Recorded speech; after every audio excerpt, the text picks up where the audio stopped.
Wala haula wala quwata illa billah. Wassalatu wassalamu ala Rasulillah wa ala alihi wa sahbihi wa mawala.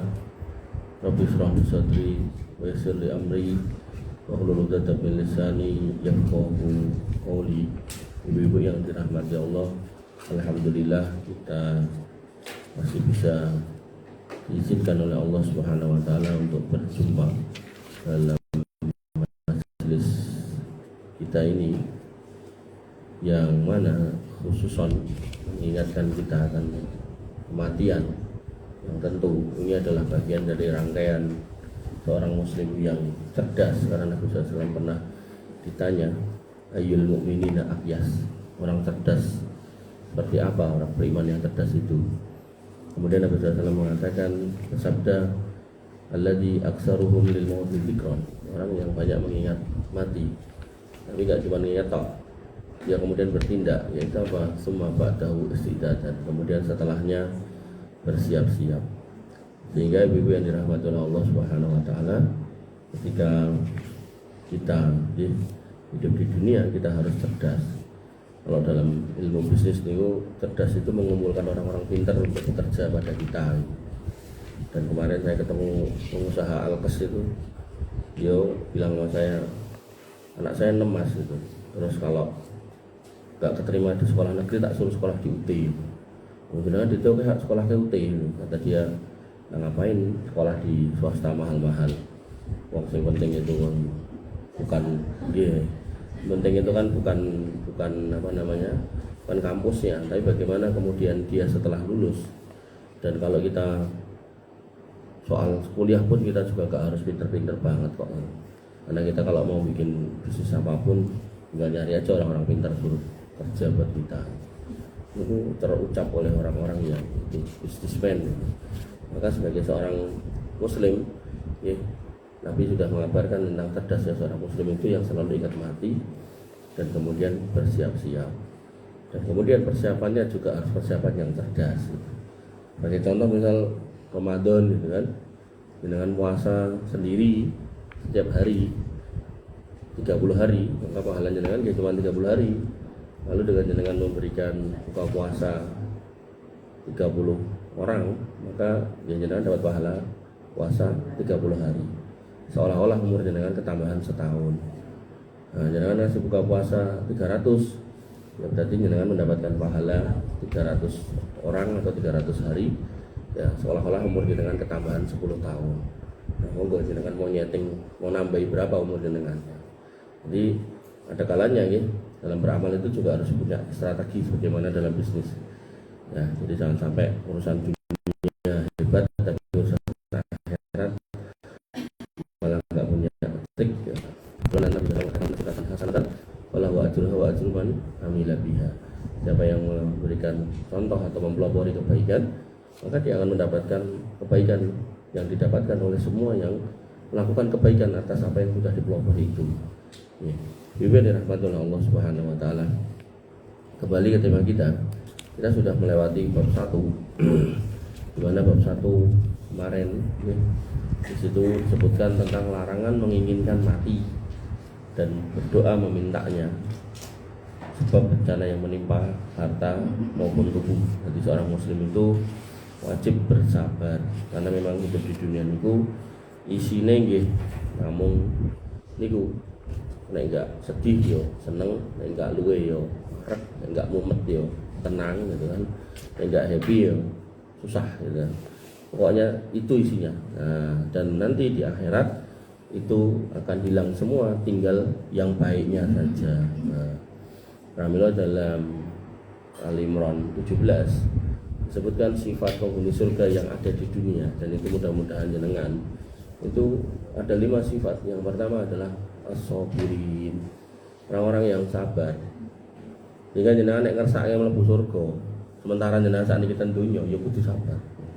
Karena sifat penghuni surga yang ada di dunia sekarang itu 5 itu, Al-Imran 17 jenengan bisa buka, yaitu yang pertama as-sabirin. Kemudian yang kedua as-shadiqin, membenarkan. Jadi apa saja yang disampaikan oleh Rasul, apa saja yang difirmankan oleh Allah Subhanahu wa taala dibenarkan. Sami'na wa ata'na. Kemudian yang ketiga, wal qanitin, orang-orang yang taat tunduk. Kok perintah kon poso ya mangkat poso, dan sholat ya mangkat sholat. Nah, haji umroh diragat mangkat gitu kan. Kurban mangkat. Apapun yang memang bisa kita kerjakan dari perintah agama, kita berangkat. Begitu pula sebaliknya ketika kaitannya dengan larangan ya kita tinggalkan sejauh-jauhnya. Oh, dilarang buka aurat, jangan dibuka gitu kan. Dan sering saya contohkan di kadang itu ada ibu sama anak perawannya boncengan, ibunya berjilbab baik gitu. Anak perawannya yang buri berondolan. Nah, hal-hal seperti ini jangan harus hati-hati karena kebaikan orang tua juga harus diteruskan kepada anaknya. Jangan sampai kemudian punya rumus gitu. Ora tak kudungi wong nikah-nikah, pemenang tak kudungi gitu kan. Nah, hal seperti ini harus ditinggalkan nih dalam prinsip hidup. Itu baru berapa? 3 ya. Kemudian sifat yang keempat disebutkan yaitu wal munfikin, orang yang senang berinfak. Dan dalam konteks infak ya, disebutkan dalam Quran surat Al-Furqan, ciri ibadur rahman yaitu alladzina idza anfaqu lam yusrifu wa lam yaqturu wa kana baina dzalika qawama. Mereka itu senang infak, hamba Allah Rahman itu, cuman tidak berlebihan dan tidak juga kekurangan, tidak pelit gitu loh. Nah, maksudnya gimana? Maksudnya adalah mereka punya skala prioritas. Mungkin kalau bahasa kita bapak-bapak gitu. Ya jenengan sebagai bapak-bapak kerja, maka prioritasnya di rumah, diberikan kepada anak istri dulu, selesaikan urusan rumah tangga, buat nafkah harian, buat makan, buat istri, anak keluarga, dan seterusnya. Baru saya silakan. Nah, sampai kemudian dia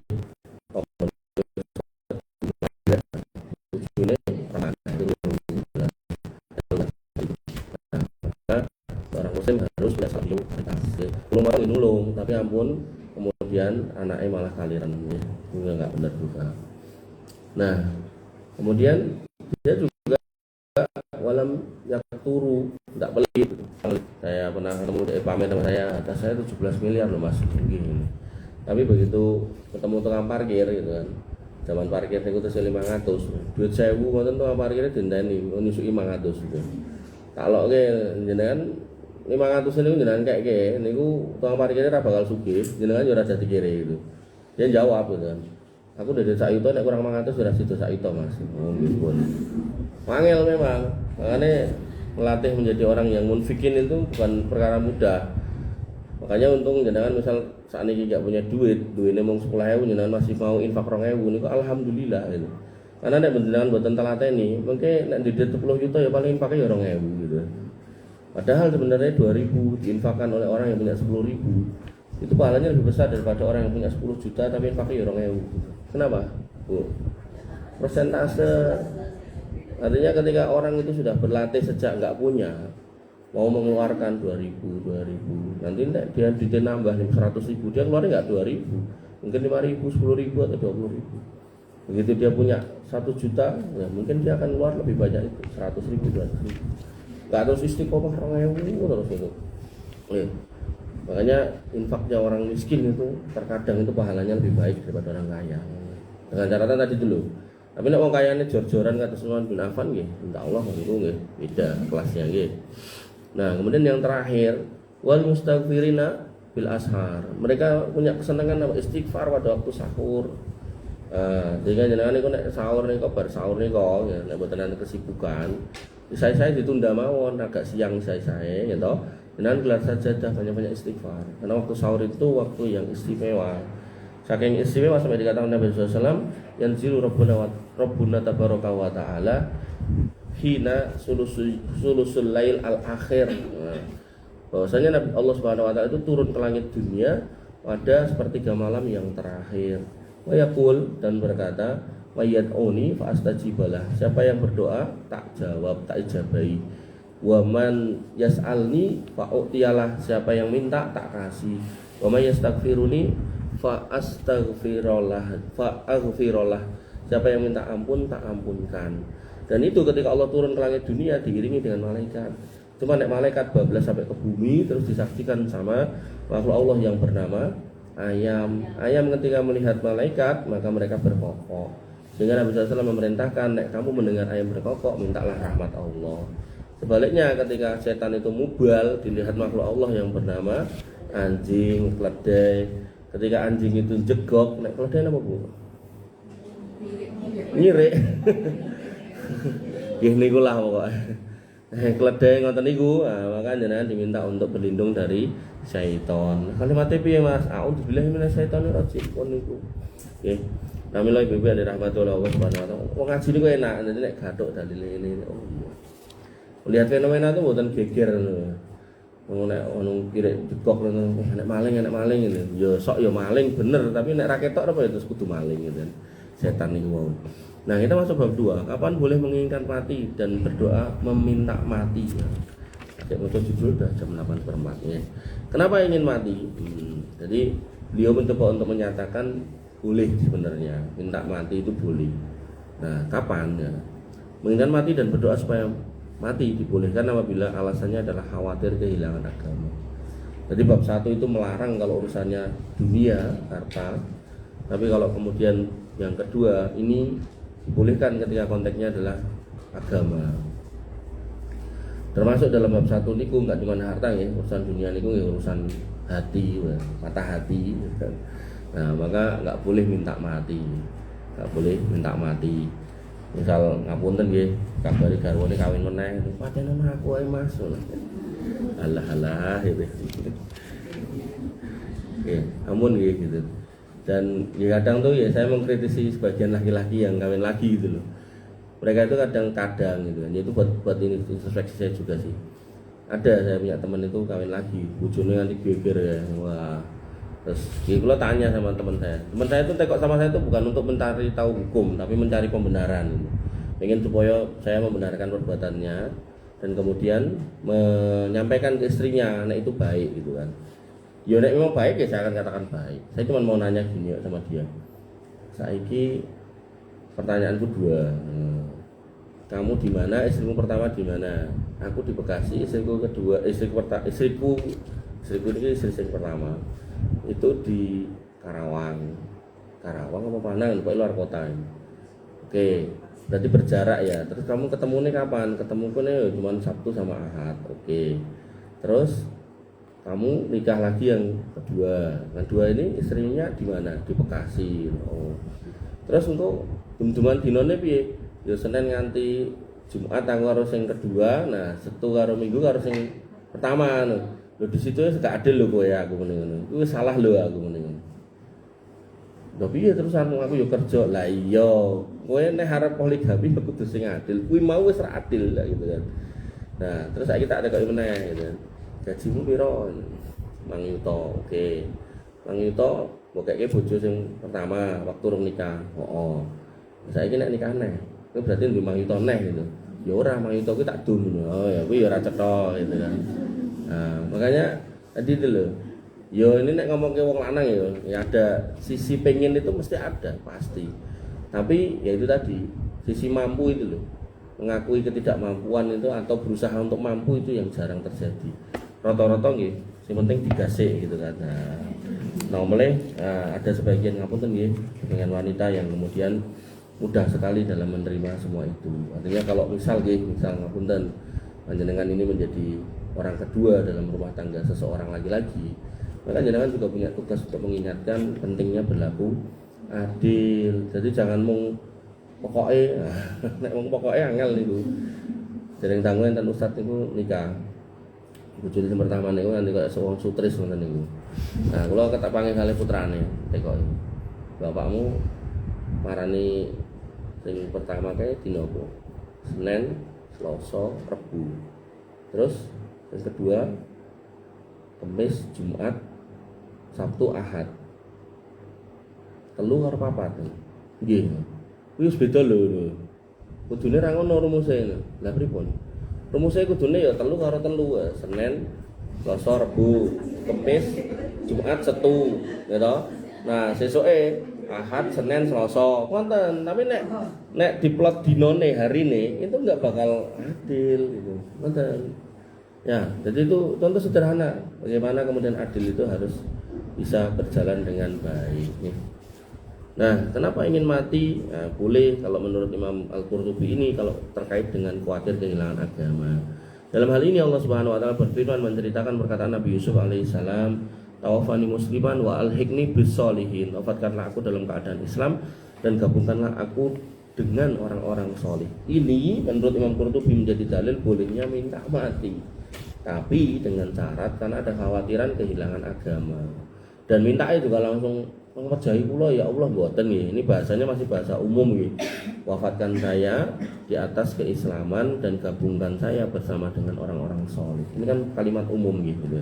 Bagaimana misal saya pengajian ada doa, saya biasanya minta Allahumma rzuqna husnul khotimah, ya Allah berikan kami atau karuniakan kami husnul khotimah. Itu kan masih umum gitu kan. Husnul khotimah kan bisa sekarang atau besok atau somben kan gitu, enggak harus minta sekarang nanti gitu kan, enggak harus gitu kan. Nah, maka di sini juga masih kalimat umum gitu. Kemudian Allah Subhanahu wa taala juga di mana mengisahkan tentang kisah ibunda Maryam alaihissalam. Di sini digunakan kata ya laitani mitu qabla hada. Aduhai sekiranya alangkah baiknya kalau aku mati sebelum kejadian ini. Kejadian apa? Hamil yang enggak punya suami. Nah, kemudian wa kuntu nasyam mansiya, dan aku menjadi orang yang tidak diingat oleh orang dan terlupakan.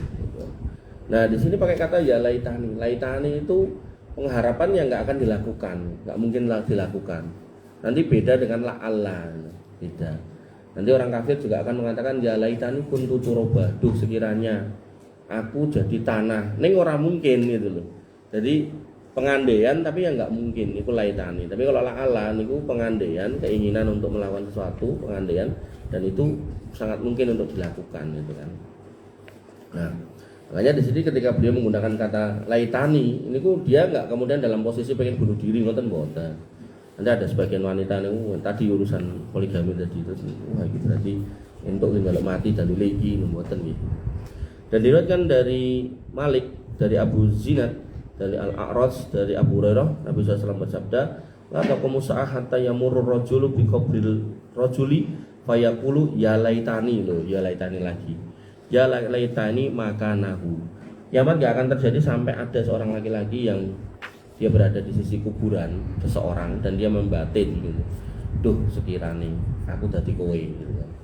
Tapi bukan berarti dia pengen bunuh diri. Laitani di sini dia nggak sedang dalam posisi pengen menghabisi hidupnya, enggak. Jadi dia cuman merasa beban hidupnya itu berat. Kok ya aku koyo kowe. Tapi tidak dalam rangka untuk mau bunuh diri ngoten nggih. Nah, jangan salah paham. Nah, hanya saja Imam Qurtubi nggih berpendapat 3 dalil ini bolehnya seorang itu minta mati. Nah, kesimpulan boleh tidaknya menginginkan mati perlu saya tegaskan di sini bahwa tidak ada kontradiksi antara keterangan yang terakhir boleh menginginkan mati dengan keterangan sebelumnya larangan atas minta mati. Jadi bab ini dan bab sebelumnya. Mengenai perkataan Nabi Yusuf alaihissalam tersebut, Qatadah berkata tidak ada seorang nabi atau yang lainnya menyatakan keinginannya untuk mati selain Nabi Yusuf alaihissalam. Itu pun terjadi justru ketika segala nikmat dan semua kekuatan semakin melimpah padanya, maka beliau rindu bertemu dengan Tuhannya Allah Azza wa Jalla sebagaimana diungkapkan, Rabbi qad ataitani minal mulki wa 'allamtani min ta'wilil ahadits. Ya Rabbku, sungguhnya engkau telah menganugerahkan kepadaku sebagian dari kekuasaan kerajaan dan telah mengajarkanku sebagian dari takbir mimpi. Jadi Imam Al-Qurtubi mengutip pendapat Qatadah itu bahwasanya dalil itu menunjukkan menunjukkan Nabi Yusuf alaihissalam itu menginginkan mati. Jadi alasan ingin mati di sini adalah karena rindu pengen ketemu Allah. Jadi bukan karena lari dari masalah. Jadi seorang yang lari dari masalah itu tidak boleh kemudian mengakhiri hidupnya. Dan masalah semuanya sebenarnya di dunia ini itu yang saya tahu ini kok ada solusinya. Cuman bagaimana jenengan harus ketemu untuk mendapatkan solusi itu. Nah, jenengan harus kembali kepada apa yang diajarkan oleh Allah Subhanahu wa taala, yaitu fasalu ahla dzikri in kuntum la ta'lamun.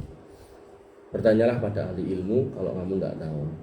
Jadi ada banyak orang yang kemudian nyari saya, kemudian bertanya tentang masalah A, misal masalah keluarga gitu kan, kok suaminya gini, kok istrinya gitu, kok anaknya gini begitu gitu kan. Dan menurut dia niku yang salah di ini dan itu, macam-macam, dia punya tafsirnya sendiri gitu kan. Nah ternyata begitu kemudian Saya tanya, apakah panjenengan ada kreditan, riba? Dia menjawab punya. Bentuknya apa? Rumah. Terus di rumah itu omah melih ngoten lho. Tur omahe ra dienggo meneh gitu kan. Nah, terus cicilannya pinten sebulan 8 juta. Wonten Jakarta mriku. Terus saya bilang ya mungkin di situ sebabnya gitu kan.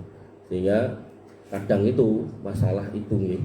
Ketika kita yang hadapi, bayangan kita itu masalah ini gitu. Ternyata ketika dilihat orang lain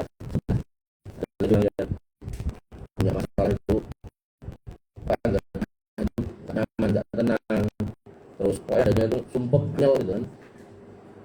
Ya pikirannya gitu macam-macam. Terus tanya sama saya, terus saya tanya balik itu, ngapunten di rumah apakah ada gambar atau patung? Banyak malah koleksi mertua saya. Ya mungkin itu dengan adanya gambar patung di rumah jenengan kan, terus akhirnya ya setan-setan berturutan riku gitu kan. Nah dino-dino jenengan dikancani setan, dibisiki sing ora-ora segala macam, nggak tenang. Jangankan dalam kondisi jenengan melek, dalam kondisi jenengan tidur pun jenengan nggak akan tenang. Makanya nggih, nek enten sing tawa-tawa tempel gambar saya biar kalian diberkahi ngono, ngapusi niku. Sampai bikin masjid, niku tempat mihrab niku ditempel gambare KBB niku, luar biasa. Ya hal-hal seperti itu tuh bertentangan dengan dalilnya, sehingga kita sebagai orang beriman yang ngaji itu harusnya menjauhi hal-hal seperti itu. Bimbingan dirahmati oleh Allah Subhanahu wa taala. Ada pula yang mengatakan bahwa Nabi Yusuf sebenarnya tidak menginginkan mati, tapi menginginkan agar dimatikan dalam keadaan Islam. Nah, saya condong yang ini. Jadi ini Nabi Yusuf itu tidak sedang minta mati, tapi berharap berdoa nanti nek mati itu harus di atas keimanan. Dalam artian jika datang ajalku nanti, maka matikanlah aku sebagai seorang muslim. Pendapat yang kedua ini dipilih oleh ahli takwil dalam menjelaskan ayat tersebut, wallahu a'lam. Dan saya secara pribadi condong di sini. Nabi Muhammad SAW dia memang pernah menyatakan ingin mati dengan dua alasan. Pertama, dia takut disangka buruk dengan dalam agamanya dan dicela, sehingga khawatir terjadi fitnah besar menggoncang imannya, yaitu dituduh berzina. Dan sampai hari ini orang Yahudi itu menuduh Maryam itu pezina. Dan sampai hari ini orang Yahudi itu tidak pernah mau menerima dakwahnya Isa Al-Masih. Makanya ada video niku seorang misionaris niku. Jadi ketika orang Islam itu kan hari Jumat Jumatan, mereka hari Sabtu, hari Sabat kan. Mereka mau beribadah, lagi OTW ke kuilnya, misionaris itu bungok-bungok ning ngarep kuile ngono. Sing intine, wah, juru selamat kita adalah Yesus ini. Wah, cah cilik-cilik niku do ngambil sendal, ngambil mana botol bandem ngeten misionaris kalih niku. Dan misionaris itu berbahasa pakai bahasa Ibrani, jadi benar-benar mencoba pengen langsung berdakwah ke jantungnya orang Yahudi. Dan kula itu kadang nganti gede-gedenya gini kok. Yang namanya Yesus itu menurut kisah, kalau dari versi kita dia nggak pernah mati, tapi diangkat oleh Allah Subhanahu Wa Taala. Tapi menurut versi Kristen kan disalib. Nah kita kalau mau jujur, itu mereka yang menyebabkan dia disalib itu adalah fitnahnya orang Yahudi yang disampaikan kepada Raja Romawi, penguasa Romawi pada waktu itu. Negaramu hati-hati loh, nanti bisa terjadi disintegrasi karena datang nabi palsu yang mendakwakan diri begini gitu ya. Dan akhirnya ditangkap dan akhirnya disalib. Gampangnya gini, salibnya atau tersalibnya Yesus itu karena fitnahnya orang Yahudi. Tapi kenapa hari ini orang Kristen kok malah mendukung Yahudi? Itu kan pertanyaan sebenarnya. Gampangnya gini loh, ada seorang anak yang punya bapak, bapaknya dibunuh oleh seorang pembunuh. Kok kemudian bapaknya sudah mati dibunuh oleh pembunuh? Umumnya ya, anak itu nggak akan pernah mau ngopi bareng sama si pembunuh itu. Nah kok ini malah melakukan bareng karo pembunuh ya? Gimana ceritanya? Kalau emang itu yang terjadi, berarti emang anaknya yang sekongkol untuk mateni Pak kan gitu. Maka dalam hal ini ya ada keanehan gitu, dan itu terjadi nyata dan kita lihat. Makanya dalam konteks ini Maryam itu benar-benar apa ya istilahnya, sebagai wanita itu pada zaman itu, zaman ini kadang, zaman ini mungkin orang ambil duluan nikah biasa aja nih. Mungkin zaman jenengan masih muda lah itu. Nek ning kampung ada orang perempuan hamil nggak punya suami itu kan bingungi gitu kan, piye carane didelikke gitu kan. Ya maka zaman dulu tambah parah lagi, sehingga seorang yang mulia Maryam itu pun juga sampai masa tergoncang karena khawatir itu atas fitnah dari orang Yahudi. Kemudian yang kedua, karena orang-orang sekitar tidak jemus dalam berita bohong. Jadi beliau juga ingin melindungi orang agar tidak memfitnah beliau pilih untuk mati. Tapi secara bahasanya ya lain harapan, tapi yang kita lakukan. Jadi nggak ada ceritanya pun nggak ada. Sebentar Sementara itu Allah SWT berfirman tentang orang yang melakukan tuduhan dusta terhadap Aisyah radhiyallahu anha. Jadi dalam kisah hadisul ifki. Jadi kisahnya Nabi SAW pernah bersafar bersama Ibunda Aisyah dan 11 sahabat. Nah dalam safar itu Nabi sudah di depan, Ibunda Aisyah di belakang. Qadarullah niku pernganggonnya, perhiasannya niku jatuh. Lalu kemudian Ibunda Aisyah balik diikuti dengan seorang sahabat dan kemudian nyusul belakangan. Udah kaum musyrik, kaum munafikin itu di depan udah kelu wong loro kelu. Dan itu terjadi selama sebulan dan bagaimana karena menunggu firman Allah yang menjelaskan tentang hadisul ifki ini. Dan kemudian Allah turunkan Quran surat An-Nur ayat 11 ini, dan siapapun di antara mereka yang mengambil bagian terbesar dalam penyiaran berita bohong. Berita bohong di sini adalah hadisul ifki itu, maka baginya adab yang besar. Dan firman-Nya pula, dan kamu menganggapnya sesuatu yang ringan saja padahal itu di sisi Allah itu sangat besar.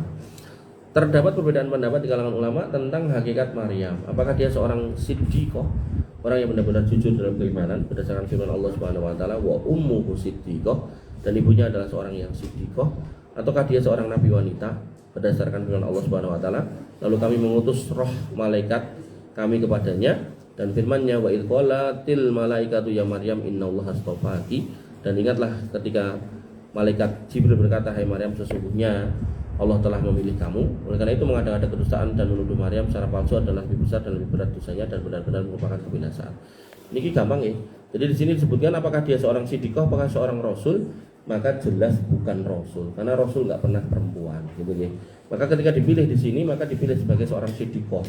Dan nanti dalam bab syafaat, ya, syafaat itu yang pertama kali memberi itu Nabi Muhammad SAW. Kemudian yang kedua adalah para siddiqin, ya, termasuk siddiqah ini.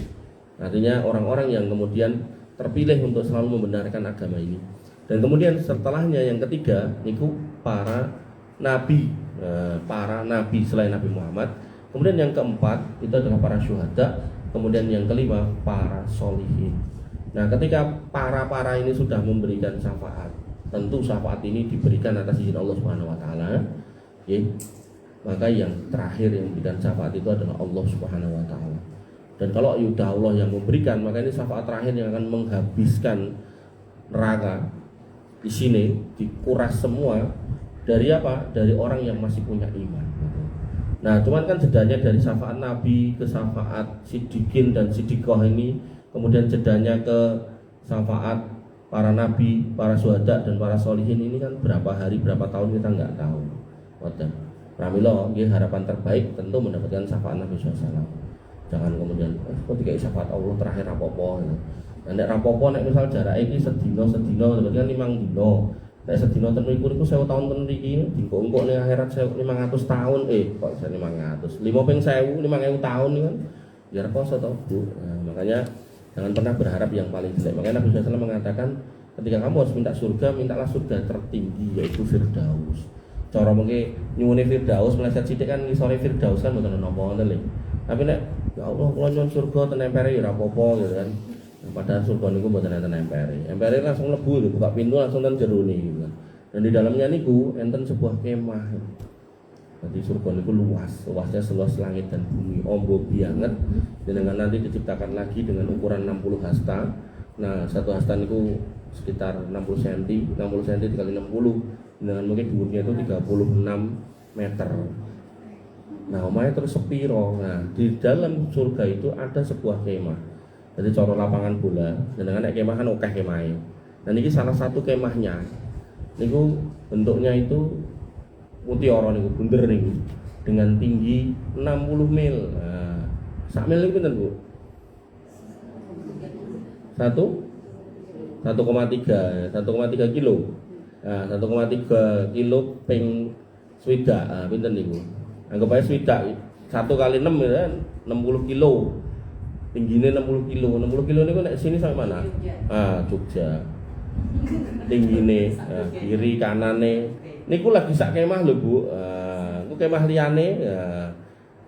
Niku kemahe garwa jenengan sama bidadari. Nah, kemah jenengan sama suami jenengan beda lagi gitu. Gitu, Bu. Mungkin bidadari Marianel. Aku yo pengen bidadara. Ternyata nggih bidadara. Jadi nanti di surga seorang wanita itu akan dipertemukan dengan suaminya terakhir. Nah, suaminya terakhir, jenengan ngapunten nggih punya suami meninggal, jenengan sabar gitu kan saking cintane. Jane yo pengen nikah neh ning Rong Payu Mas. Nah, nikah akhirnya jenengan kepanggih mengke ten mriku niku kalih suami terakhir jenengan. Dengan catatan dua-duanya masuk surga. Kalau salah satunya nggak masuk surga, ya otomatis yang masuk surga akan dicarikan pasangan yang juga tidak ketemu pasangannya, dipasangkan di sana. Dan wanita dunia yang masuk surga itu kecantikannya dan seterusnya itu berkali-kali lipat dibandingkan bidadari. Sehingga keberadaan jenengan di sisi laki-laki surga itu akan selalu menjadi prioritas. Tapi karena di surga niku isine mung seneng, jenengan kan yo pengen to ngoyak kupu-kupu, enten sungai madu jenengan pengen renang ten mriku gitu. Nah, enggak boleh kemudian suamine ra entuk kancane aku, mboten angsal. Nah, jenengan mriku, nah garwa jenengan niku digenteni kalih bidadari. Nah, sebelum masuk surga, bar sirat niku enten kontoroh, ten kontoroh niku semua hati itu disucikan lagi sehingga enggak ada lagi iri, dengki, cemburu. Makanya ten mriku nek jenengan pamit garwane mboten nesu, terus garwane kalih bidadari jenengan yo ora nesu. Nek sakniki jenengan dipamiti kawin meneh mesti nesu mergo jek ning donya, ya toh? Nah, ngoten critane.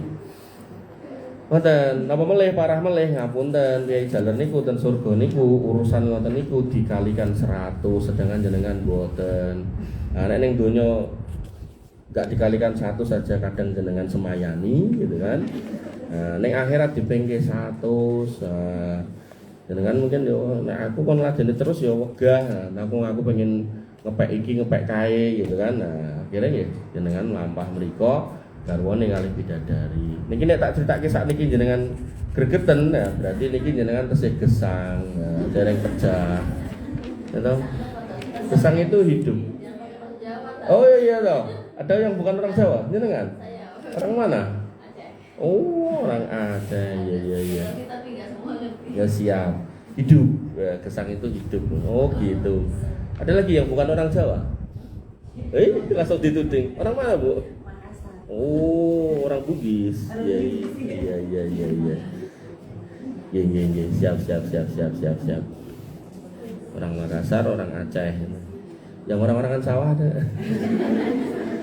Pokoknya kalau naik gojekan, kalau saya bercanda jangan masukkan hati loh, nanti gondongan nanti.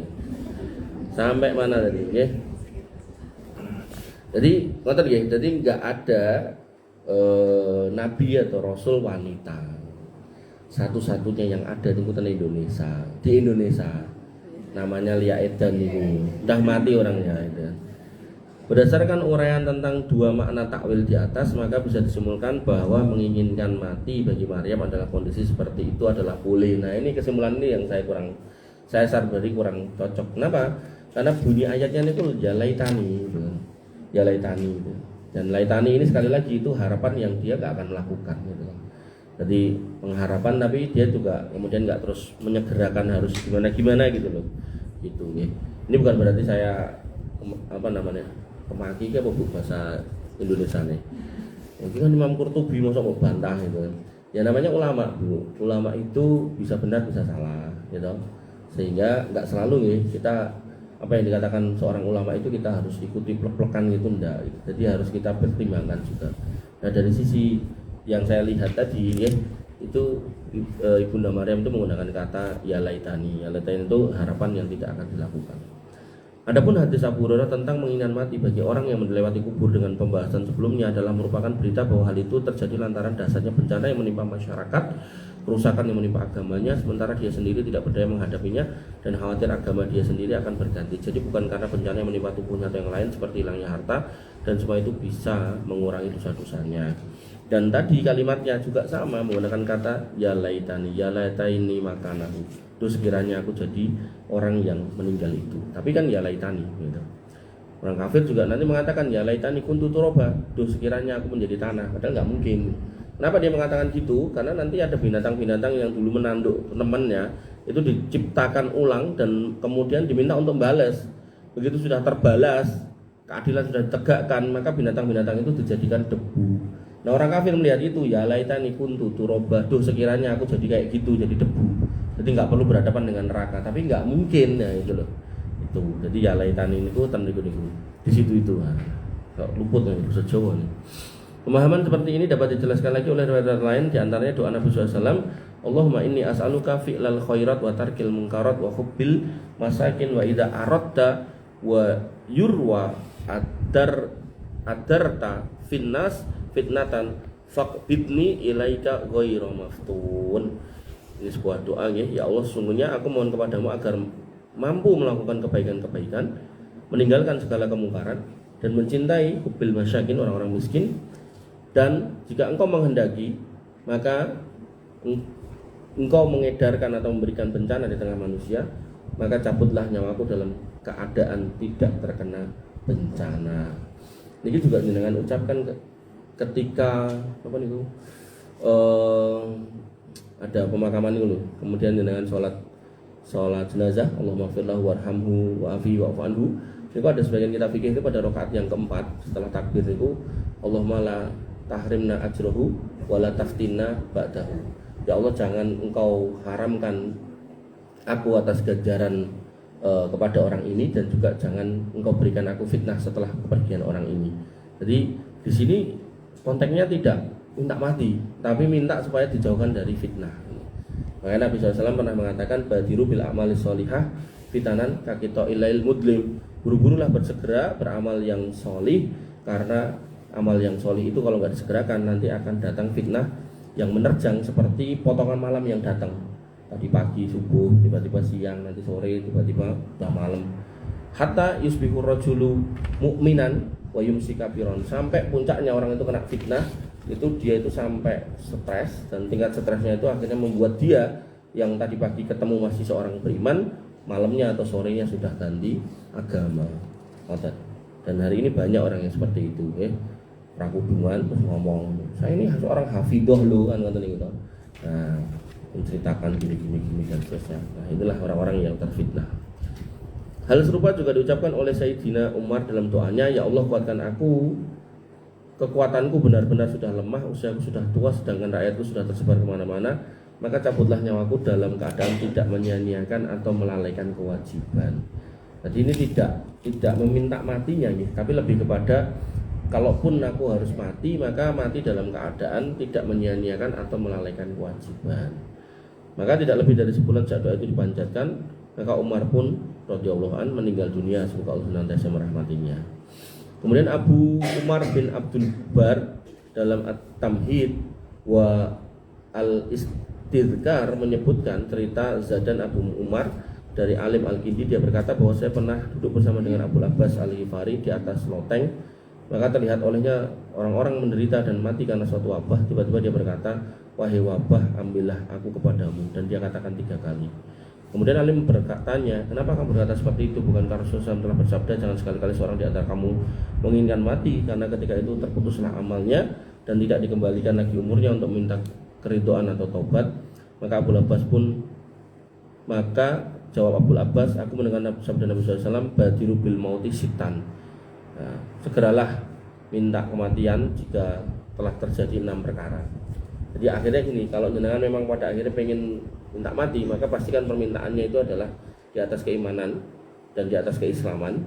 Dan kemudian ini menurut riwayat ini bersyarat pada kondisi 6 ini. Yang pertama, imrotas sufaha, yaitu ketika orang-orang bodoh sudah jadi pemimpin.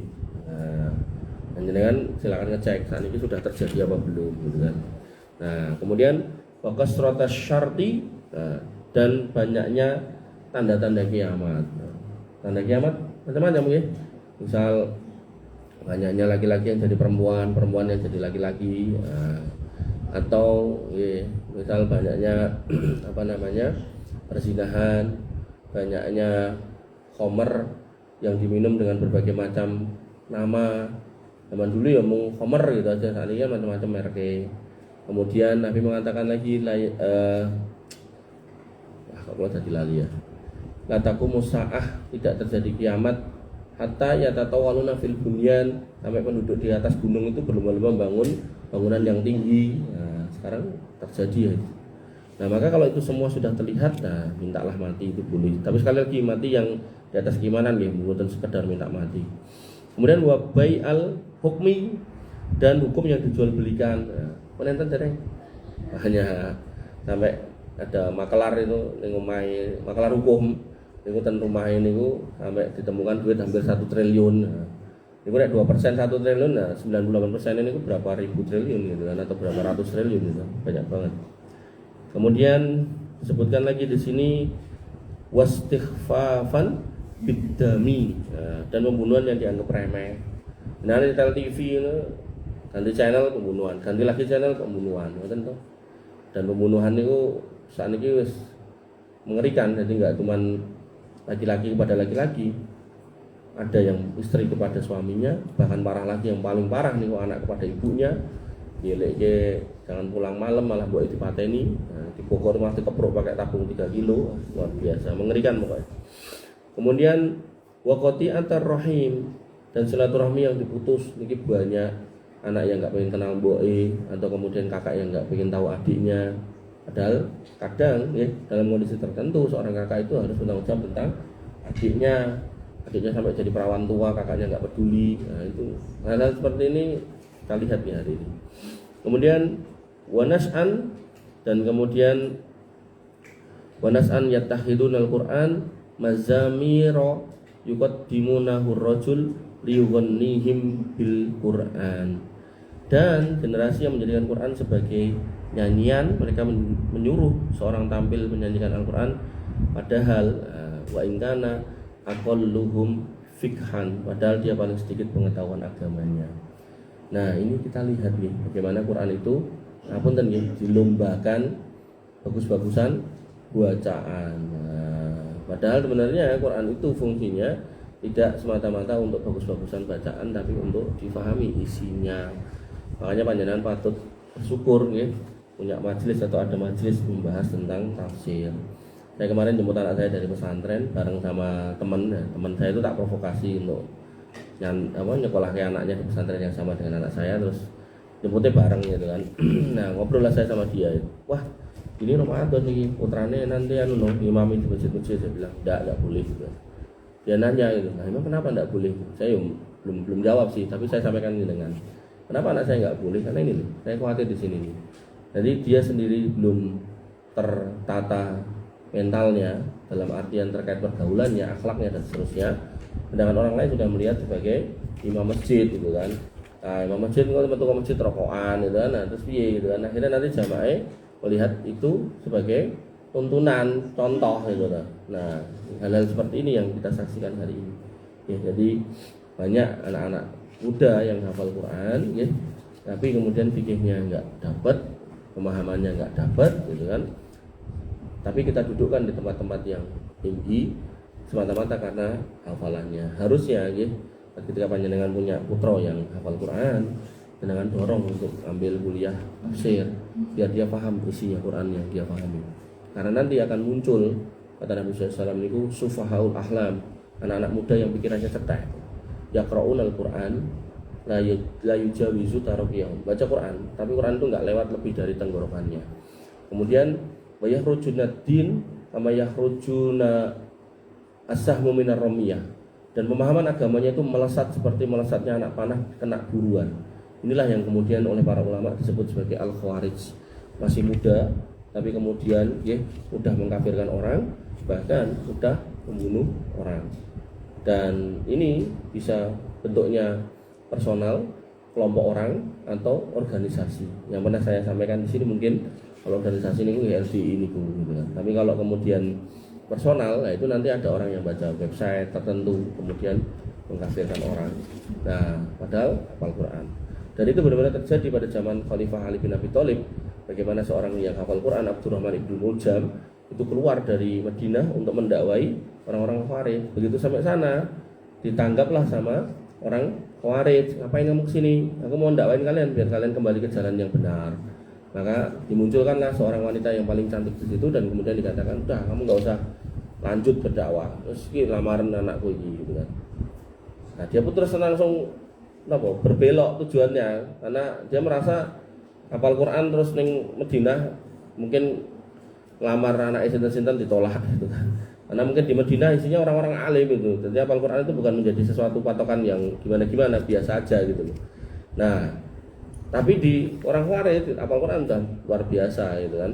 Maka begitu disodorkan yang paling cantik, dia pun kemudian mempertimbangkan karena mental keilmuannya nggak terasa gitu. Akhirnya minta maharnya apa? 10.000 dinar. Siap, diusahakan. Padahal itu duit akeh nih. Terus ada tambahannya, kepala Khalifah Ali. Dan dia pun mau. Padahal orang yang kalau belajar majelis ilmu dengan benar dengan Nabi SAW itu terlalu banyak riwayat yang menyatakan yang namanya Ali bin Abi Thalib itu penuh keutamaan. Bahkan ketika mau memberikan bendera untuk melawan musuh pada perang, saya lupa apa, perang Mu'tah atau perang apa gitu, itu beliau mengatakan yang menerima ini adalah orang yang dicintai Allah dan Rasulnya, dan dia juga mencintai Allah dan Rasulnya. Dan semua orang merasa atau berharap aku gitu. Tapi yang terjadi itu dikasihkan kepada Khalifah Ali. Begitu kemudian mau dikasih, mana ini Ali? Langsung gitu. Oh, ini nggak hadir ya Rasul. Kenapa? Matanya sakit. Suruh datang, diludahi matanya, sembuh. Niku nek Nabi. Ampun diterapkan selain Nabi. Mas, motoku belek ini jonono Mas. Ampun gitu. Nah, maka begitu sudah sembuh dikasih nyoh bendera, cekalan pimpinan niki pasukan menangkan tinggikan kalimat Allah. Ngoten. Ini orang nggak pernah belajar ngapal Quran tapi nggak pernah belajar. Nah, akhirnya yang terjadi termotivasi karena pengen dapat tadi istri yang cantik tadi, dia pun akhirnya mengendap-endap. Khalifah Ali itu punya kebiasaan kalau subuh niku bawa tongkat kecil, dodoki rumah-rumah orang, tangi gitu. Jadi zaman dulu niku adzan nggak kayak sekarang, tawane gede-gede gitu. Namanya mungkin masjidnya ngajeng nih, banter banget gitu ya.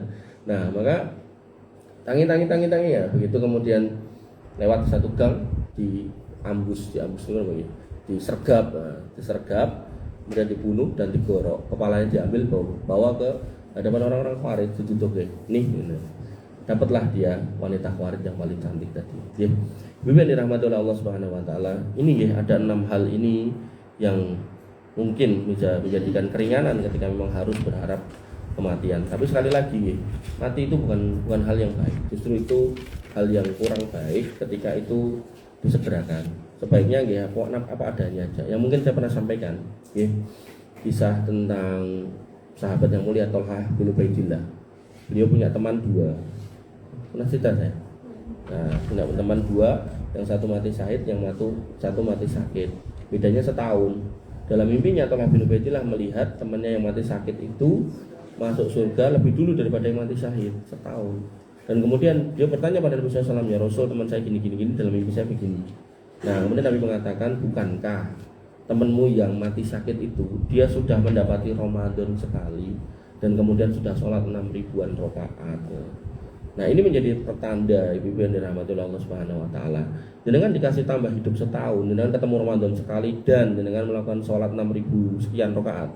6.000 sekian rakaat niku saya coba ngitung niku nggih salat wajib niku 5 kali 360 niku kan ketemune 6.120 gitu kan.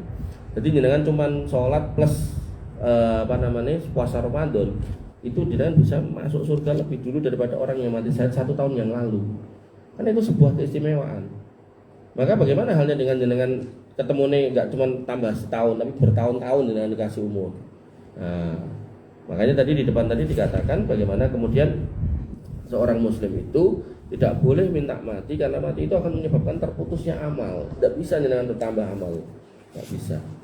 Lah kurang amal mas, aku loro. Justru sakit itu juga bagian dari amal. Amal apa? Amal sabar. Dan yang namanya amal sabar itu luar biasa pahalanya. Innama yuwaffas sabiruna ajrahum bighairi hisab.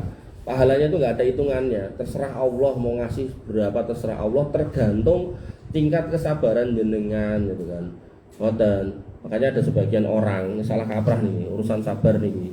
Terus dikontaknya tentang poligami gitu kan. Wow, poligami kan nanti sabar nanti kan terus dapat surga. Makanya mau aja kamu di poligami biar jadi penghuni surga gitu kan. Nggih niku nggih enggak salah kalimat itu, tapi harus diperjelas dulu. Adil apa enggak gitu loh. Tapi nek maksudnya sabar dengan diperlakukan nggak adil terus kita suruh sabar itu nggak keliru, itu namanya menjerumuskan. Makanya Nabi mengatakan unsur akhaka dzaliman au madluman. Tolonglah saudaramu yang dolim atau terdolimi. Sahabat bertanya, kalau yang orang terdolimi saya tahu ya Rasul cara menolongnya. Nek orang dolimi gimana? menolong orang dolim. Kata Nabi, cegahlah dia dari berbuat dolim. Jadi ketika jenengan tahu ada hal-hal yang tidak benar, jenengan punya kewajiban untuk menasehati. Ada yang mau ngejak rame? Jam 9:05. Tidak ada. Kalau mendoakan orang yang bunuh diri itu gimana? Mendoakan? Iya. Mendoakan apa Bu maksudnya? Saya kemarin kan ada yang bunuh diri itu dan bisa justru itu sama mendoakan itu Allah. Oh, jadi terkait dengan orang bunuh diri, orang bunuh diri itu, dia tidak menjadi kafir. Karena tidak menjadi kafir, maka tetap disolatkan, dikafani dan dikuburkan sebagaimana layaknya orang Islam. Kalau sekampung mendiamkan, sekampung dosa semua. Nah, maka bagaimana hukum mendoakannya? Dia masih muslim, maka boleh didoakan. Lah bukankah hadisnya berbunyi dia akan mendapatkan adab neraka khalidan mukhaladan fiha, kekal dan dikekalkan di dalamnya? Para ulama berpendapat khalidan mukhaladan fiha hadis itu maknanya dua. Ketika dia waktu bunuh diri itu mengingkari takdir, menolak takdir, dia bisa kafir. Tapi kan itu urusan hati, kita nggak tahu. Kita melihat kulitnya aja, kalau dia masih Islam, ya berarti dia Islam.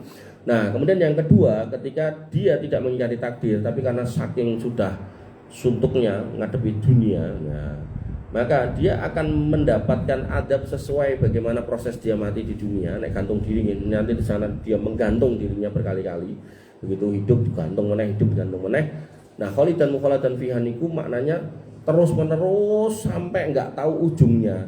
Nah, kalau kembali ke penjelasan saya soal syafaat tadi, maka ujungnya ketika Allah sudah menyelamatkan. Nah, tinggal nanti tadi ada 5 atau 1, 2, 3, 4, 5 tadi. Nah, ini jedane sehari ya, nunggu 5 hari. Ning 5 hari ten mriki kali 1000 ten mriki berarti 5000 tahun.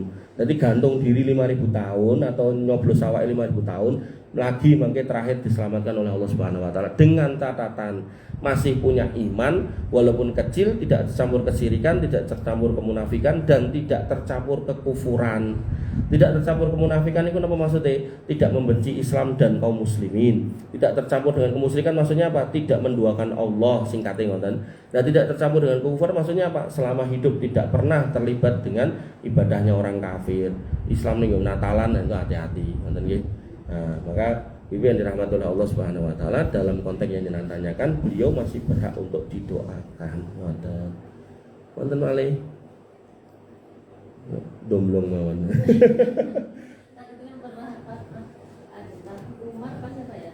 Ribon. Pernah bilang seandainya bukan karena sholat malam, maksudnya artinya tuh hidup di dunia ini sudah tidak menyenangkan. Karena kalau tidak karena ada sholat malam, karena itu gimana? Saya belum pernah baca riwayat itu, belum pernah baca riwayat itu. Jadi yang saya tahu terkait sholat niku, sebagian sahabat niku ada yang mengatakan bahwasanya kalau saya tahu satu sholat saya diterima, maka saya mati besok itu saya sangat-sangat siap. Dalam artian mereka itu husnudzon tentang amalnya sudah diterima, suudzon pada dirinya tentang amalnya sudah diterima apa belum. Dan suudzon itu mengakibatkan mereka termotivasi untuk memperbaiki amalnya, sampai mereka mengatakan sekiranya saya tahu satu amal saya sudah diterima, maka saya besok mati itu tenang gitu. Tapi bukan berarti nggak siap mati, siap mati, cuman maksudnya tuh mati dengan penuh kegembiraan. Nah, yang jenengan sampaikan tadi saya belum pernah baca, jadi saya belum bisa menjawab yang itu. Ada lagi? Betul? Cukup? Kita tutup dengan doa. Ini pun rampung nih. Nah, ditutupnya bab berikutnya nambah jam nih. Kita tutup dengan doa nggih. Panjenengan aminkan ya, apalagi di puasa bulan Ramadan ini itu waktu 24 jam itu mustajab ya, dengan harus banyak-banyak berdoa. Dan apa nggih istilahnya? Setiap kita itu kan masalahnya sendiri-sendiri dong. Ada yang masalah sama putrane, ada yang masalah sama garwane, ada yang masalah sama mertuane mungkin gitu kan. Maka banyak-banyaklah berdoa di situ agar kemudian ya Allah itu membukakan semua jalan keluar yang memungkinkan untuk keluar. Jangan sampai jenengan itu stres itu loh ngadepi dunia. Saya itu. Jadi dunia itu kalau jenengan sampai stres itu rugi banget. Saya itu. Apalagi ngadepi anak, ngadepi suami, nanti stres itu wis rugi wis pol. Ya, padahal setiap rasa yang jenengan rasa itu akan menjadi penghapus dosa, peninggi derajat, ya. Jadi mati aja, memang hidup di dunia itu kayak tinggi gitu kan. Oh enggak mau ya kayak gini. Makanya banyak-banyak berdoa, dan saya kalau mewakilkan doa doa secara umum. Nah, doa secara khususnya jenengan, jenengan punya problem soal utang ya, jenengan perbanyak minta kepada Allah bebas dari utang. Jenengan punya masalah tentang putra ya, perbanyak minta doa kebaikan untuk putranya. Suami juga seperti itu. Jadi silakan ya, dengan banyak-banyak berdoa sesuai keadaannya masing-masing. Bismillahirrahmanirrahim. Alhamdulillahirabbil alamin, hamdan syakirin hamdan naimin, hamdan yuafi ni'amahu wa yukafi mazidah. Ya Rabbana lakal hamdu kama yanbaghi li jalali wa azimi sultanik. Rabbana lakal hamdu anta nurus samawati wal ardi wa man fina wa lakal hamdu la ilaha illa anta subhanaka inna kunna minadh dhalimin wa illam taghfir lana wa tarhamna lanakunanna minal khasirin. Allahumma ighfir lil muslimina wal muslimat wal mu'minina wal mu'minat al ahya'i minhum wal amwat innaka samiun qaribun mujibud da'wati ya qadiyal hajat. Rabbana zalamna anfusana wa illam taghfir lana wa tarhamna lanakunanna minal khasirin. Rabbana ighfir lana dzunubana wa liwalidina warhamhum kama rabbawna shighara. Allahumma ighfir lahum warhamhum wa afihim wa'fu anhum wa akrim nuzulahum wa wasi' madkhalahum waghsilhum bil ma'i wasalji wal barad. Allahumma taqabbal minna siyamana wa qiyamana wa ruku'ana wa sujudana wa takhussu'ana wa tadarru'ana la ilaha illa anta subhanaka inna kunna minadh dhalimin wa illam taghfir lana wa tarhamna lanakunanna minal khasirin. Allahumma inna nas'aluka al-huda wat tuqa wal afafa wal ghina. Rabbana hab lana minas solihin, Rabbana hab lana minas solihin, Rabbana hab lana minas solihin. Allahumma ij'alna minas solihin, Allahumma ij'alna minas solihin, Allahumma ij'alna minas solihin. Allahumma inna nas'aluka al-huda wat tuqa wal afafa wal ghina. Allahumma inna nas'aluka al-jannah wa ma qarraba ilaiha min qawli wa amal wa na'udzubika minan nar wa ma qarraba ilaiha min qawli wa amal. Allahumma kfina bihalalika an haramik wa aghnina bi fadlika amman siwak. Allahumma asfi mardana wa qdi duyunana. Allahumma aksir amalana wa aksir auladana wa barik lana fima ataitana ya arhamar rahimin. Irhamna faghfir lana ma qaddamna wa ma akharna wa ma a'lanna wa ma asrarna wa ma anta alamu bihi minna. La ilaha illa anta subhanaka inna kunna minadh dhalimin wa illam taghfir lana wa tarhamna lanakunanna minal khasirin. Wa ya muqallibal qulub tsabbit qulubana ala dinik wa ya musarrifal qulub sarrif qulubana ila ta'atik. Allahumma arinal haqqa haqqan warzuqna ittiba'ah wa arinal batila batila warzuqna ijtinabah. Allahumma ihdinas siratal mustaqim siratal ladzina an'amta 'alaihim ghairil maghdubi 'alaihim waladdallin. Amin. Rabbana atina ma wa'atana ala rusulika wa la tukhzina yaumal qiyamah innaka antas sami'ud du'a innaka la tukhliful mi'ad. Rabbana atina fid dunya hasanah wa fil akhirati hasanah wa qina adzabannar wa qina adzabannar wa qina adzabannar. Wa akhiru da'wana alhamdulillahirabbil alamin. Sallallahu alaihi wa sallallahu ala nabiyina Muhammadin wa ala alihi wa sahbihi wa sallim ajmain. Akhirul kalam subhanakallahumma wa bihamdika asyhadu an la ilaha illa anta astaghfiruka wa atubu ilaik. Assalamualaikum warahmatullahi wabarakatuh.